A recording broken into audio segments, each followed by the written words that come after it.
I used to think that a house never really changes, that walls remember laughter, that wood and stone keep faith better than people do. I was wrong.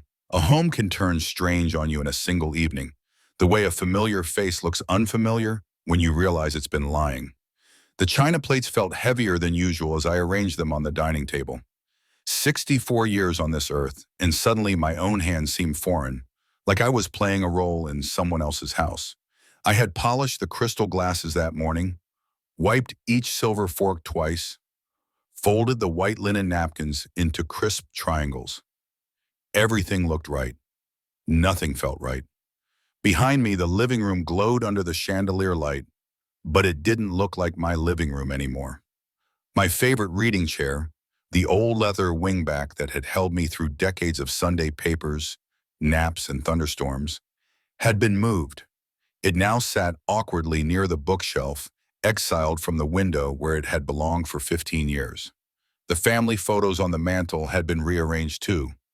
My granddaughter's graduation picture, which used to sit proudly in the center, was now pushed to the side. In its place were two framed photos of Myrtle and Alfred, my son and his wife, posing at charity galas I barely remembered attending. It felt like a message I wasn't supposed to read. "Let me help you with that, Ward," came Myrtle's voice behind me, bright and falsely cheerful. "You shouldn't be doing all this work alone." I turned, forcing a smile. "I've been setting tables for 40 years, Myrtle. I think I'll manage." Her smile widened, the kind of smile salespeople use when they're still trying to close the deal. She was wearing a burgundy dress I hadn't seen before. Her dark hair swept back in a loose bun that made her look younger, softer, maybe even kind to a stranger's eye. But I'd lived long enough to know that kindness can be a costume. "I'll just grab the serving dishes," she said, gliding into the kitchen. The sound of cupboards opening followed. Efficient, practiced, confident. That was strange. Myrtle usually avoided the kitchen, spending dinner preparations upstairs on her phone while I did the heavy lifting. She always said she didn't like getting her hands dirty. This sudden helpfulness felt rehearsed. I adjusted a fork that didn't need adjusting, trying to quiet the unease tightening in my chest. Somewhere in my gut, I knew that something had shifted in this house. Not just furniture, not just photographs. Power. When had it started? 9 months ago? A year? The timeline blurred whenever I tried to trace it. It began with small things. Alfred canceling our Sunday basketball games, saying he was too busy with work.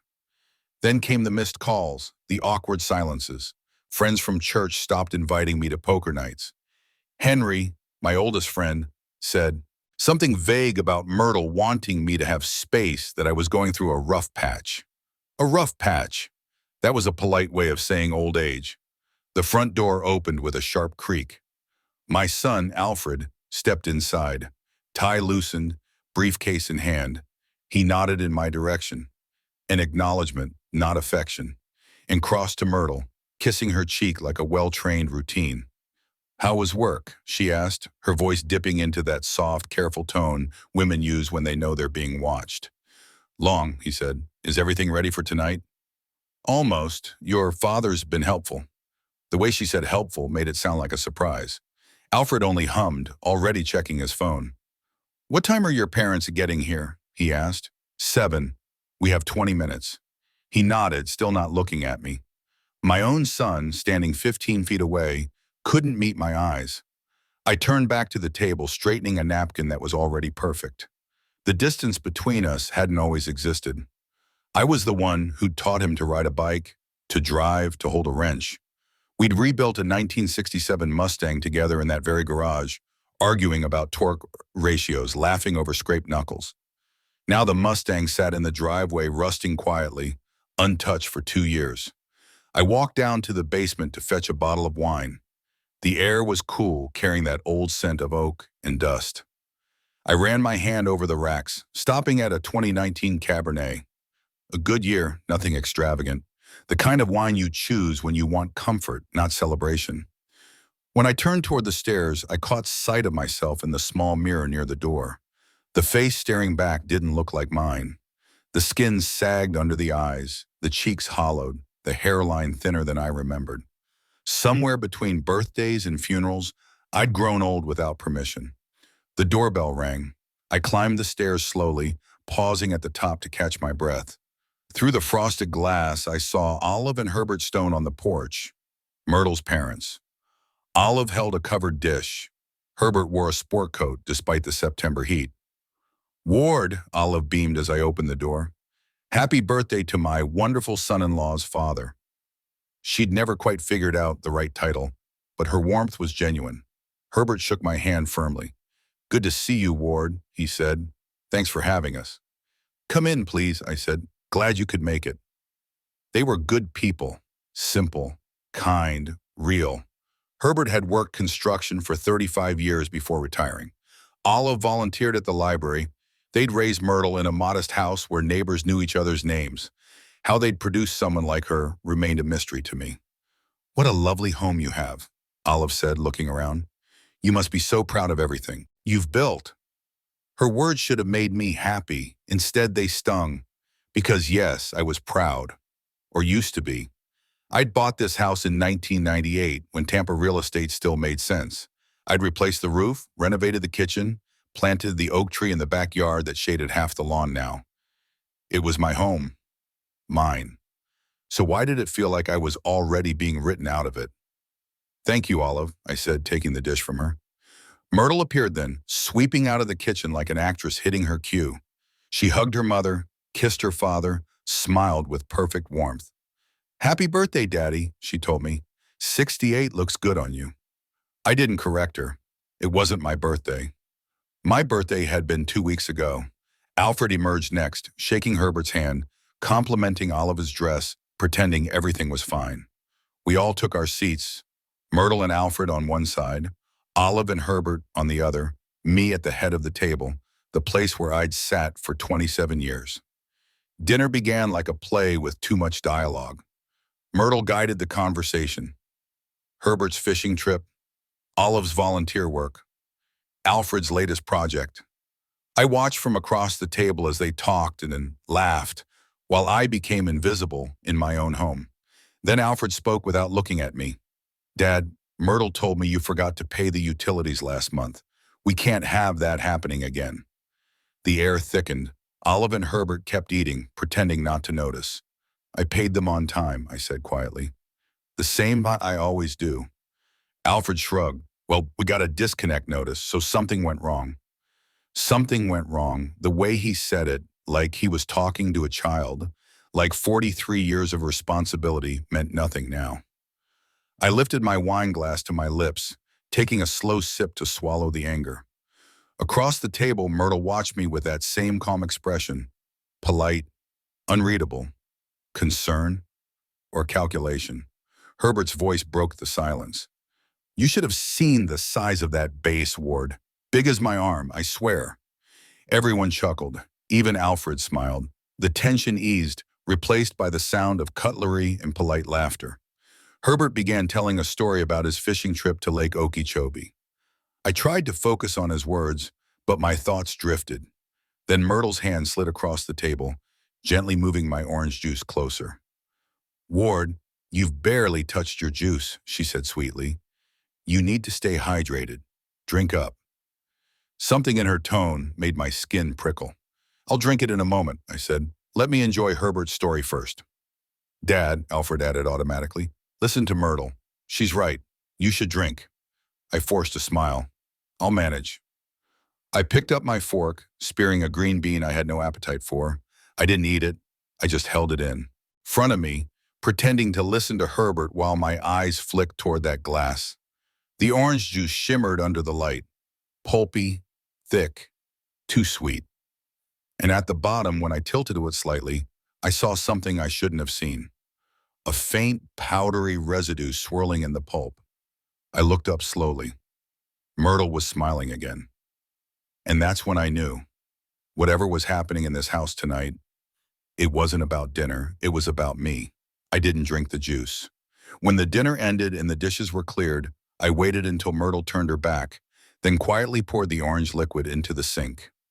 The residue clung to the drain like ash.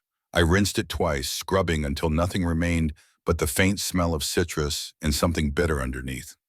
Then I left the glass upside down in the rack, a silent act of rebellion that no one would notice. They thought I was tired. Myrtle suggested I get some rest, her voice full of counterfeit concern. Alfred agreed too quickly. I nodded and said I would. I even let them see me yawn, moving slower than usual on purpose, letting them believe the drug had begun to work. It was almost 9 when I climbed the stairs, every creak in the woods sounding louder than usual. My bedroom, once my sanctuary, felt foreign. The curtains were drawn, the air faintly scented with lavender, something Myrtle had started spraying to help me sleep. I sat on the bed for a long time, staring at the framed photograph on the nightstand. Alfred, at 10 years old, covered in engine grease, holding a wrench twice too big for his hands, smiling like I'd given him the world. I wondered what had happened to that boy. The house below hummed softly, distant voices, laughter from the television, dishes clinking. Myrtle's voice floated up the stairs. "He's asleep already, I think. That's good." I lay down and closed my eyes. My breathing slowed. My heart didn't. Time crawled. I let the minutes stretch into hours, keeping still even as the air cooled. At some point I heard their bedroom door close. I waited long enough for silence to settle like dust. When I finally opened my eyes again, it was 12:47 a.m. The digital clock glowed red in the dark. I swung my legs over the side of the bed and sat up slowly, careful not to let the bed springs groan. My head was clear. No drowsiness, no fog. Whatever Myrtle had planned, it depended on me being asleep. I slipped my feet into my slippers, grabbed the small flashlight from my dresser, and moved to the door. I didn't turn it on yet. The hallway was dimly lit by moonlight filtering through the upstairs window. The shadows stretched long across the floor, like dark fingers reaching toward me. I stood still for a full minute, listening. Nothing. No footsteps. No doors. Just the low hum of the refrigerator downstairs. Then, a soft click, the faint creak of a hinge. Somewhere, below, near the study, I knew that sound. It was the sound of the safe compartment opening. My pulse quickened. I moved down the stairs silently, keeping one hand on the railing. The wood was cold under my fingers. I stopped halfway down, crouched low, and peered through the banister. The living room glowed faintly.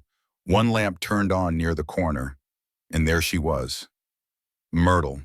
She was wearing a silk robe now, her hair loose around her shoulders. In her hand, a small flashlight, the beam focused directly on the painting above the mantel. She set it down gently on the floor, then reached up and lifted the frame off its hook. Behind it, the steel door of the wall safe caught the light. My heart hammered against my ribs. I'd installed that safe 20 years ago, after my wife passed. Inside were bonds, deeds, a few family keepsakes, and something more recent, the updated will, the one Myrtle didn't know about. Or so I thought. She knelt in front of the safe, glancing over her shoulder once before pressing her ear to the door. Her fingers moved with confidence, turning the dial. Left, right, stop. She wasn't guessing. She knew the combination. The lock clicked. The door swung open. For a moment she didn't move. The beam of her flashlight trembled slightly as she peered inside. Then she froze. Even from the stairs I saw the change in her face. The way her mouth fell open, her eyes widening, not with triumph but shock. Her hand flew to her mouth and she whispered almost to herself, "What the hell?" I wanted to know what she saw. I wanted to leap down the stairs and confront her right then. But something stopped me. Instinct, maybe. Years of teaching my son patience, of knowing that sometimes the best defense is quiet observation. Myrtle reached into the safe and lifted something out. Not the jewelry box, not the envelope of bonds. Something small, black, rectangular. She turned it in her hand, and I saw the red light blinking softly. The recorder. My recorder. She held it up close, her face illuminated by the blinking LED. Then she gasped, a sharp intake of breath, like she just realized she was standing on thin ice. I'd placed that recorder inside the safe 2 weeks ago, hidden beneath a stack of old documents. It was voice-activated. I'd set it there after noticing small things out of place. Drawers left slightly open, items missing.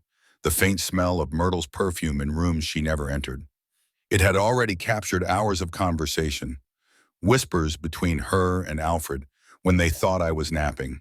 Words like power of attorney, memory test, facility, inheritance. Myrtle turned the recorder over in her hand, pressing buttons in a panic. She must have realized it was still recording. I watched her thumb hover, then jab the stop button. The blinking light died. She closed her eyes, exhaled sharply, then whispered again. You, stupid old man. The words hit me like a slap. She stuffed the recorder into her robe pocket, then rummaged through the rest of the safe, scanning the papers quickly. I saw her pull out my will, the original one, not the revised copy I'd hidden in my desk upstairs. She flipped through it fast, her eyes darting. Then, with a low hiss of frustration, she shoved it back inside. She stood there for a moment, breathing hard. Then she whispered, "Tomorrow, we'll finish it tomorrow." Finish what? She shut the safe halfway, replaced the painting, sloppy, slightly tilted. Then she turned off the flashlight and began moving toward the stairs. I barely had time to retreat. I slipped silently back into my room, closing the door just enough to look like it had never moved. I climbed into bed, pulled the blanket over me, and closed my eyes. My pulse thudded loud enough to drown out the sound of her approaching footsteps. The door creaked open. A sliver of light sliced through the darkness. I felt her presence before I heard her. She stepped inside. The air shifted, bringing the faint scent of her perfume, expensive, floral, artificial. For several seconds, nothing moved. Then her shadow leaned over me. I kept my breathing slow, steady, rhythmic. After what felt like an eternity, the shadow withdrew. The door clicked shut again. Her footsteps receded down the hallway. Then silence. I opened my eyes.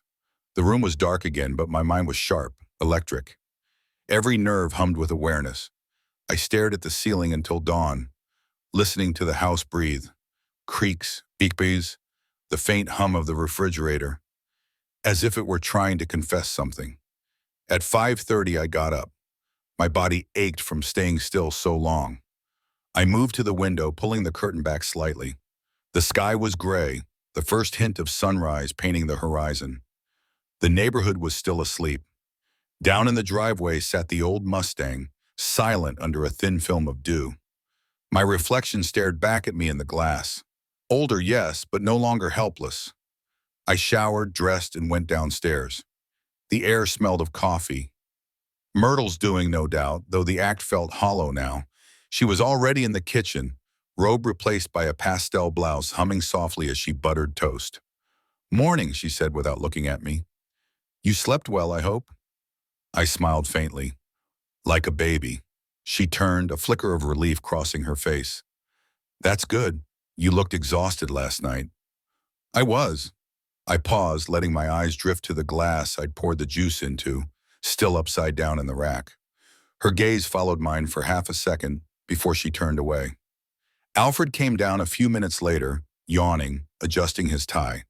He looked at me with mild surprise, as if he hadn't expected to see me up so early. "Morning, Dad," he said. "Morning," I replied evenly. "You're off to work?" "Yeah, early meeting. Myrtle's going to run a few errands after breakfast. We'll see you for dinner?" "Of course." He kissed her cheek, grabbed his keys, and left. The sound of the car fading down the street felt like the first breath I'd taken in hours. When Myrtle finally went upstairs to get ready, I moved quickly. I went straight to the safe. The painting was still crooked. Behind it, the door was slightly ajar. My stomach tightened. I opened it fully. Everything looked normal. The will, the documents, the jewelry box, all still there. But the recorder was gone. I smiled. I'd expected that. Because what Myrtle didn't know was that the recorder in the safe was a decoy. One of two identical devices I'd bought. The real one, the one actually recording our conversations, was hidden inside the vent above the dining table. Voice activated like the first, but smarter. And it had captured everything. I closed the safe, straightened the painting, and took one last look at the living room.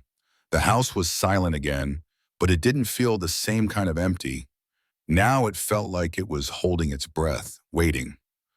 By the time Myrtle came back downstairs, I was sitting at the table with my coffee, reading the newspaper. "Doing the crossword?" she asked casually, pouring herself a cup. "Just starting," I said. "Do you know a 7-letter word for betrayal?" She smiled, thinking I was joking. "That's an easy one," she said lightly. "Treason." "Close enough." I folded the paper, met her gaze. "But not quite." She blinked, uncertain, maybe sensing something beneath my calm tone. Then she shrugged it off and walked away, humming again, the same tune as the night before. I watched her go, and for the first time in months, I felt fully awake. The house hadn't forgotten me yet, and neither had I. It must have been a little after midnight when I first heard the sound. Not loud, not alarming, just soft enough to slide into my half-dreaming mind and whisper danger. I lay perfectly still. The air in my room felt heavy, charged with something invisible. My body begged for rest, but my instincts, old and sharp, refused to obey. A sliver of moonlight leaked through the curtains, faintly silvering the room. The antique clock on my dresser ticked in steady rhythm, marking time in brittle heartbeats. Tick, tick, tick. The floorboards creaked outside my door. Slow, cautious. Someone was trying not to wake me. I turned my face slightly toward the wall, pretending to be asleep. My hand rested lightly on the blanket, muscles tense. Another step, then another. Whoever it was had stopped right outside. A whisper, low, feminine. I knew that voice instantly. Myrtle, my daughter-in-law. "She's asleep," she murmured. The pill worked. For a moment, my blood ran cold. Didn't move, didn't breathe. I'd been right not to drink the orange juice. My throat felt dry as sandpaper as I fought to keep my breathing slow, steady, convincing. The door opened with a faint click. A sliver of light from the hallway spilled in, dim yellow from the nightlight, cutting through the dark like a blade. I could sense Myrtle standing there, her shadow framed in the doorway. Then she slipped inside, closing it softly behind her. I could smell her perfume, faint, floral, the same scent she wore to church last Sunday. She tiptoed closer, her footsteps barely brushing the carpet. My heart hammered against my ribs so hard I feared she'd hear it. Through my lashes, I caught her outline. She wore a silk robe, her hair tied loosely, and she was clutching something. A phone in one hand, a small flashlight in the other. She moved toward the painting on the wall, the landscape of Lake Tahoe that had hung there for 20 years. Behind it, concealed in the plaster, was my wall safe. I'd had it installed after Evelyn died, mostly for documents, deeds, insurance papers, and a few keepsakes. Hardly anyone knew it existed. Yet Myrtle walked to it without hesitation.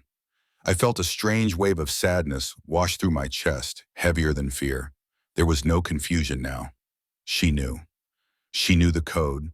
She knew what she wanted, and she believed I was asleep enough for her to take it.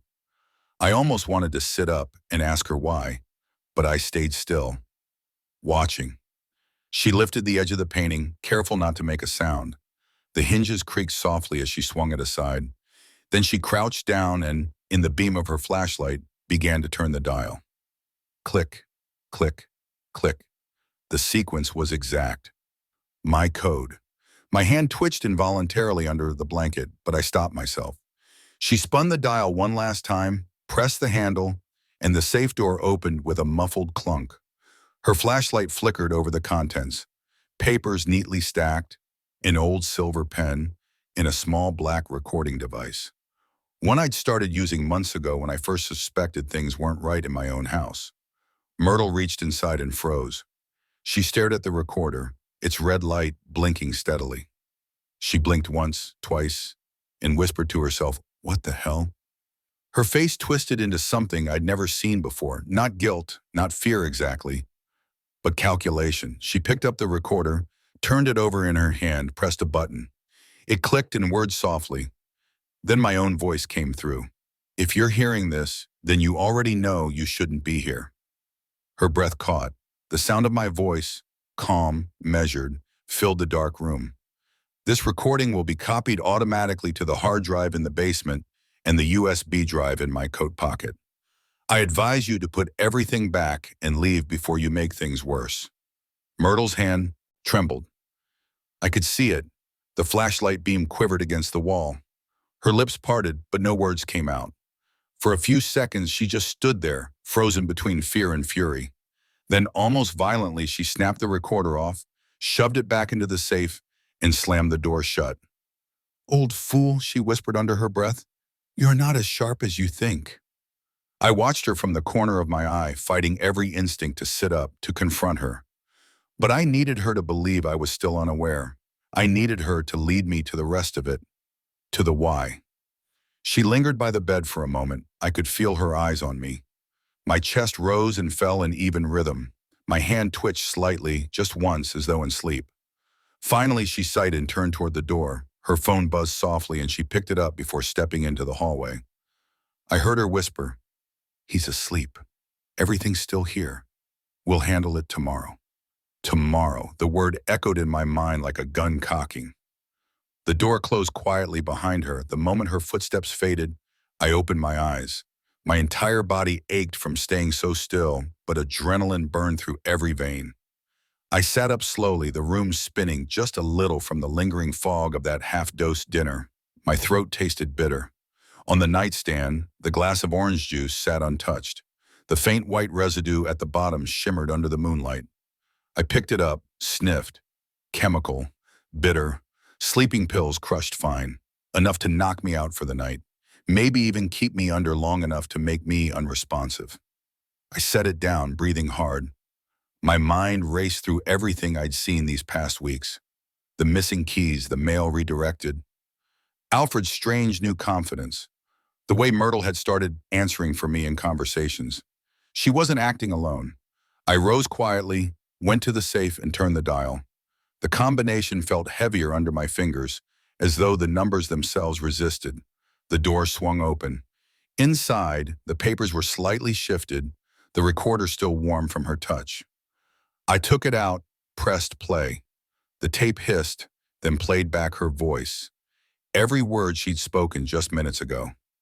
I smiled grimly. It was enough to expose something bigger than theft. Intent. I pocketed the recorder, replaced the items neatly, and shut the safe. Then I walked to the window, parting the curtain just slightly. Down in the driveway, Myrtle's car sat gleaming under the moonlight. She stood by it, phone still in hand, speaking in low, urgent tones to someone. Alfred, most likely. I couldn't make out the words, but I didn't need to. The body language said enough. Tense, secretive, guilty. When she finally went back inside, I let the curtain fall. I sat back on the bed, exhaustion catching up. But I didn't sleep. My mind was already making plans, not for revenge, not for anger, but for survival. If tomorrow was their chosen day, then tomorrow would be mine too. I reached for the landline and dialed a number I hadn't used in years. My lawyer, old friend and chess partner, Mr. Klein. He answered on the third ring, groggy. "Ward, do you have any idea what time? I need you to come over first thing in the morning," I interrupted quietly. "Bring the documents for power of attorney reversal, and maybe contact the police liaison you once mentioned." There was silence. Then softly, "Ward, are you in danger?" The first fingers of dawn crawled slowly across my curtains, turning the shadows in my room from deep black to faint blue. I hadn't slept a second.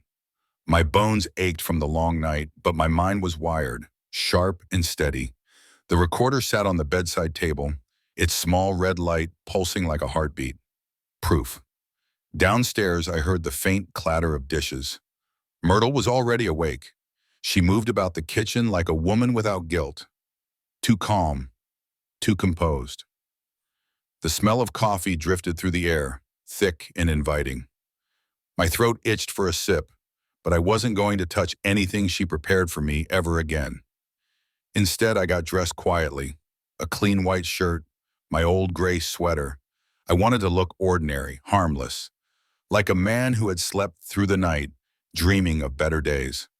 When I came downstairs, Myrtle looked up from the stove, her lips curling into that soft artificial smile she wore whenever she was pretending to care. "Oh, good morning, Dad," she said lightly. "You're up early." "Couldn't sleep much," I replied, keeping my tone even.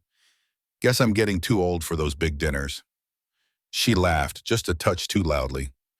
You really should have taken the rest of that juice last night. You'd have slept like a baby. I looked her straight in the eye and smiled. Maybe tonight. Something flickered in her gaze. A brief, tiny spark of confusion or perhaps fear. But she masked it fast. She turned back to the pan, her tone chipper. Alfred's still asleep. You know him, lazy on weekends. I'll let him rest, I said softly. Big day ahead. Big day, she echoed, stirring the eggs. Just some errands, I said. A few people to see. I took my black coffee, made it myself from the sealed tin I kept in the pantry, and sat by the window. The morning light fell over the table, painting everything in pale gold. The house was quiet except for the faint hum of the refrigerator and the soft scraping of Myrtle's spatula. I studied her movements. Calm, controlled. But her eyes flicked to me every few seconds, as if making sure I hadn't noticed something. I noticed everything. By 9 o'clock, Alfred finally came downstairs, hair disheveled, phone already in hand. He looked at me briefly and muttered, "Morning, Dad," before scrolling through messages. Myrtle placed a plate in front of him, kissed his cheek, and whispered something I couldn't catch. He nodded slightly, not meeting my eyes. They were hiding something big, and by the end of the day, I would know exactly what it was. At 10 sharp, I heard a knock on the door, 3 quick raps followed by 2 slower ones. It was Mr. Klein. Myrtle opened the door and froze when she saw him. "Oh, hi, can I help you?" He smiled politely. "Morning, I'm here to see Mr. Stone." I stood from my chair. "He's an old friend," Victor explained. "We're reviewing some estate matters." Her eyes darted between us, calculating. "Estate matters? You mean your will?" I smiled, calm as ever. "Something like that." She hesitated, then forced another smile. "All right, you two have fun." We went into my study, closing the door behind us.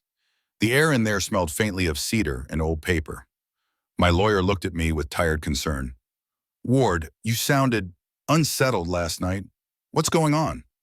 I told him everything. The sleeping pill, the whispering, the safe, the recording, Myrtle's late-night theft.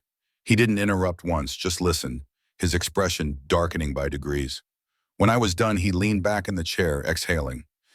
"You've got grounds for a criminal case. Attempted poisoning, at the very least. Maybe more." "I don't want to act rashly," I said. "Not yet. I want proof that Alfred's involved too. I want the full picture before I let the police in." He nodded slowly. "Then we'll give them enough rope to hang themselves." I opened the drawer and handed him the flash drive. "Backup copy of the recording. Keep it safe." He pocketed it carefully. "What's your plan for today?" "Observe," I said simply. "Let them make their move." He hesitated, then added, "Ward, be careful. These things can turn ugly fast." I nodded, eyes fixed on the curtain window. I've lived through worse storms. After he left, I returned to the kitchen. Myrtle was on the phone, whispering again. The moment she saw me, she pretended to check her messages. I went about my morning routine, pretending not to notice. The hours crept by. Noon came and went. I could feel the tension coiling in the air, invisible but heavy, like the calm before thunder. At around 2 o'clock, Myrtle approached me with an oddly casual air. "Dad," she said sweetly, "since you've been so tired lately, I thought maybe we could make things easier for you. Alfred and I were talking about hiring someone to help with your finances and property paperwork. You don't need all that stress." There it was, the first move. "Oh," I asked mildly, "you mean power of attorney?" She blinked, momentarily startled that I'd guessed it. "Well, yes, sort of. Just to help you with the boring stuff. Alfred could handle all the bills, the house payments, medical records." "Ah," I said, sipping my coffee. "So I can sleep better at night?" She froze. Her smile faltered for half a heartbeat before snapping back into place. "Exactly." I met her eyes. "I'll think about it." "Good," she said too quickly. "That's all we wanted." All we wanted. By late afternoon, Alfred came to me himself. He sat across the table, his hands clasped, eyes downcast. "Dad," he began, "Myrtle said she mentioned the paperwork. You know it's only to help you out, right? You've been forgetting things." Missing bills. It's stressful for everyone. I said nothing for a long moment. Then I reached into my sweater pocket and pulled out the small black recorder. He looked at it, confused. What's that? I pressed play. Myrtle's voice filled the silence, clear as crystal. He's asleep. Everything's still here. We'll handle it tomorrow. Alfred's face went white. His mouth opened slightly, but no words came. Would you like to tell me what you meant by that? I asked quietly. He swallowed hard. Dad, Before he could finish, the front door opened. Myrtle stepped in, holding a grocery bag and stopping dead when she saw what was in my hand. The recorder. Ward, she said carefully, what are you doing with that? I believe the real question, I said, is what you were doing with it last night. Her face tightened. Alfred looked between us, panicked. Myrtle? She recovered fast. He's confused, Alfred. He's making up stories again. Really, I said, pressing another button. A second recording played, her whisper from the night before, crystal clear. Old fool, you're not as sharp as you think. The silence that followed was absolute. Alfred stared at her, stunned. Myrtle, he whispered, what the hell did you do? Her mask cracked.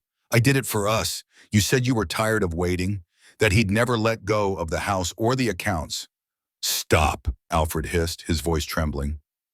I leaned back in my chair, feeling something deep in my chest loosen for the first time in months. I have more recordings, I said. More than you can imagine. Every late-night conversation in this house for the past 6 weeks. Every whisper, every lull. Myrtle's breath quickened. Her eyes darted toward the door, calculating an escape. Before she could move, I heard tires crunching outside. A car pulling up, the sharp slam of a door. Then, footsteps on the porch, a knock. Firm, confident. I didn't move. Alfred stood up slowly. Who's that? The police, I said calmly. They've been waiting for your little show to finish. Myrtle's face drained of color. You called them? Not me, I said. Mr. Klein, he thought it best. The second knock was louder. I gestured toward the door. Might as well answer. Wouldn't want to be rude. The next few minutes unfolded in fragments. The officers stepping inside, their voices steady and formal. The glint of metal cuffs, Myrtle's sharp gasp as one officer read her rights. Alfred stood frozen, tears welling in his eyes, muttering her name as though saying it might undo what had happened. They led her out quietly. No struggle, no scene. Just the sound of footsteps and the low murmur of law and consequence. When the door shut behind them, silence filled the house. Alfred sank into a chair, head in his hands. Dad, he said hoarsely, I didn't know she'd... I know, I said softly. You wanted more than what I could give, but you didn't plan to kill me, did you? His eyes widened in horror. Kill you? No, God, no. I looked at him for a long time. Then you'd better start proving it. He nodded weakly, tears streaking down his cheeks. I didn't comfort him. I couldn't. The sun had set by the time the last patrol car left the driveway. The sky burned orange, fading into deep blue. I sat in the armchair, hands trembling, faintly, the recorder still on the table beside me. It was over. Or at least, the worst part was. But as the clock ticked toward evening, a single thought kept looping through my mind. How close I came to never waking up again. That night, I sat alone in my study, looking at the empty space on the wall where the safe had been. The officers had taken it as evidence. The house was quiet but not peaceful. The ghosts of the night before still lingered in the corners. I poured myself a glass of water, raised it slightly toward the empty chair opposite me, and whispered, Good night, Evelyn. I kept my promise. The faint wind outside carried the scent of rain, and for the first time in a long time, I let my eyes close. No pretense, no fear, just rest. Tomorrow would bring questions, lawyers, headlines. But tonight I was alive. Morning arrived slow and gray, the kind of quiet dawn that feels like the world is holding its breath. The storm from last night had finally passed, leaving the air thick and damp. A faint drizzle tapped the windows like the afterthought of rain that didn't know when to stop. I sat in the same armchair I had spent most of the night in, a wool blanket draped across my lap. The faint hum of the refrigerator, the only sound in the house. The clock read 6:12 a.m. Myrtle's laughter didn't echo through the hallway anymore. Her perfume, the one that always lingered like poison-tipped honey, had faded from the air. All that remained were the ghosts of words, the echo of betrayal that still rang in my ears. I hadn't slept. Couldn't. My mind kept replaying the sound of the handcuffs snapping shut around her wrists, the sight of Alfred's face collapsing under the weight of realization. The officer's calm voice reading her rights. It was over. But nothing felt finished. I poured myself another cup of black coffee and walked toward the kitchen window. The oak tree outside swayed in the wind, its branches heavy with rain. I'd planted that tree the year Alfred was born, watched it grow, season after season, taller, stronger, its roots wrapping around the soil just like I'd hoped Alfred's values would. But the tree had grown straight and honest, while my son had let someone else twist his roots. I heard footsteps, upstairs, slow, dragging. Alfred, he hadn't left last night. The officers had questioned him for hours and decided to release him pending further investigation. He wasn't charged yet. I didn't know what I wanted for him. Punishment, forgiveness, maybe neither, maybe both. He appeared in the doorway, hair unkempt, eyes bloodshot. He looked like he hadn't slept either. "Morning, Dad," he said, his voice rough, almost timid. I nodded, not looking at him. "Morning." He hesitated. "Can we talk?" "Of course," I said quietly. "Sit down." He sat across from me, folding his hands like a child waiting for permission to speak. For a long moment, the only sound was the soft ticking of the wall clock. Finally, he said, "I didn't know she'd go that far. I swear I didn't." I turned my eyes to him. "You knew enough." He flinched as if the words struck harder than I meant them to. "She told me you were slipping, Dad. She said you were forgetting things, missing Bill, getting confused. I thought she was just trying to help. I didn't know she was trying to kill me," I said, my tone sharp but not cruel. He went pale. "Don't say that. It's what she did, Alfred." I leaned forward. "She slipped something into my drink. I saw her open my safe. If I hadn't pretended to sleep, I'd be gone right now. You'd be standing here calling the police, wondering how I died so suddenly in my bed." He swallowed hard, tears forming at the corners of his eyes. "I didn't want this."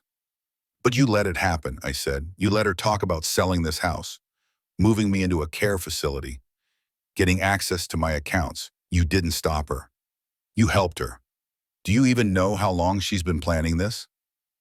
His face crumpled. "Months," he whispered. "Maybe longer.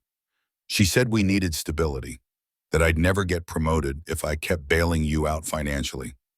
She made it sound like it was for everyone's good." I sat back, exhaustion washing through me. That's what evil always sounds like. Reasonable. He covered his face with his hands. His shoulders shook.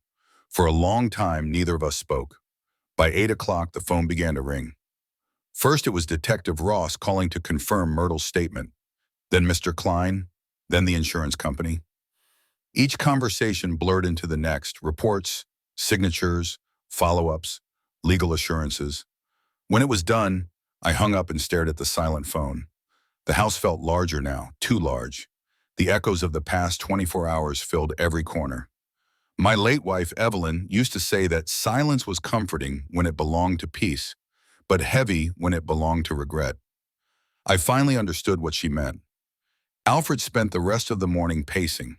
He offered to make breakfast, to drive into town, to call the neighbors, to do anything, to fill the space between us. I let him talk. I let him fumble through his guilt. But I said little. Around noon, he sat across from me again, head bowed. "Dad," he said softly, "I don't expect you to forgive me. I just want you to know I'm done with her. I already called my lawyer this morning. I'm filing for divorce." I didn't answer right away. I stared at the rain outside, the silver streaks running down the glass like tears the house itself couldn't hold back. "I believe you," I said finally, "but that doesn't erase what's happened." "I know," he whispered. "I'll fix it. I'll make things right."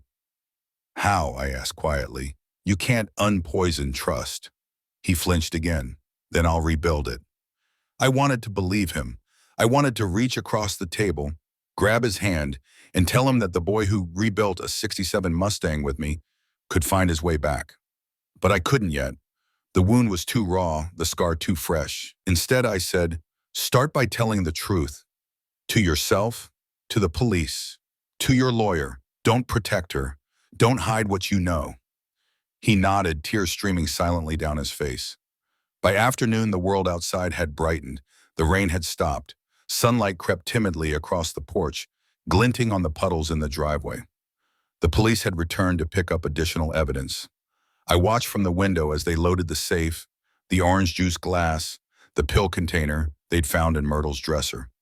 Each piece of evidence was a fragment of a nightmare that would soon become part of a legal record.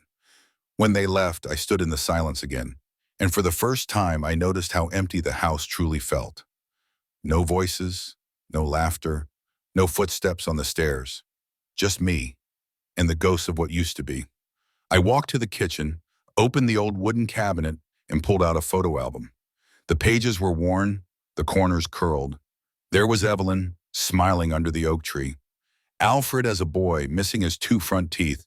Me, younger, stronger, holding him up on a bicycle. I touched the photo gently. What happened to us, Evie? I whispered. Where did we lose the thread? The only answer was the soft creak of the house settling around me. Evening came quietly. Alfred had gone to the police station to give his statement. I sat by the fireplace, the flames crackling low. The old dog, Rusty, curled at my feet, snoring softly. I hadn't realized until that moment how much I needed that small sound of life beside me. I closed my eyes and let the heat from the fire warm my face. For the first time in months, I felt something close to calm. Not joy, not relief, just stillness. The next morning I received a letter, hand-delivered, not mailed. It was from Myrtle's parents, Olive and Herbert Stone. Dear Ward, we don't know what to say. We're ashamed and heartbroken. We raised Myrtle to be better than this. Please believe us when we say we had no part in her actions. We will do whatever we can to make amends. If you ever need anything, help with the house, company, anything, we're here. With deepest regret, Olive and Herbert. I folded the letter carefully and set it aside. Their handwriting trembled with sorrow. I didn't blame them. They were victims of her lies too. Days turned into weeks. The legal proceedings unfolded quietly. Myrtle's lawyer tried to argue diminished capacity, emotional instability, temporary delusion. The recordings and toxicology reports said otherwise. The evidence was airtight. Alfred testified truthfully. He didn't try to protect her anymore. The prosecutor commended his honesty, though I saw how much it cost him. Every word he spoke about her betrayal was a knife twisting in his own chest. When the verdict came, guilty on multiple counts, there was no satisfaction in it, only closure. Afterward, Alfred and I stood outside the courthouse. The Florida sun was blazing, the kind that made the pavement shimmer. He turned to me, his eyes red but clear.